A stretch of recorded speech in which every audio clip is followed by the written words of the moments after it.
আসসালামু আলাইকুম, শুভ সকাল। তো বাচ্চাদের জন্য আমি বানাচ্ছি এখানে পরোটা সকালে নাস্তায়।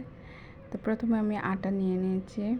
আটা দেওয়ার পরে আমি এখানে অল্প পরিমাণে একটু লবণ দিয়েছি।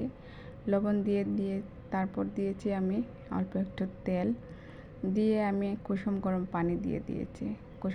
গরম পানিটা দিলে আটাটা তাড়াতাড়ি অ্যাক্টিভ হয়ে যায়। তো এখানে দেখেন আমি আটাটা মথে নিয়েছি। মথে নেওয়ার পরে এখানে আমি রুটি বেলে নিচ্ছি। রুটিটা আমি একটু পাতলা করে বেলে নিব। বেলে তারপরে এতে আমি দিয়ে দিব অল্প একটু তেল। তেল দিয়ে আমি হাত দিয়ে মেখে নিব। মেখে নিয়ে আমি পরোটার শেপ দিয়ে দিব। তারপরে আমি পরোটাটা ভেজে নেব। তো ধন্যবাদ সবাইকে। ভালো থাকবেন।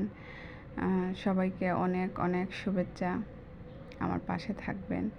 আমার ভিডিওটি এতক্ষণ দেখার জন্য আপনাদের সবাইকে অনেক অনেক ধন্যবাদ। তো এই যে রেডি হয়ে গেল আমার পরোটা, বাচ্চাদের জন্য বানিয়েছিলাম। বাচ্চারা এইভাবেই পছন্দ করে পরোটাটা খেতে।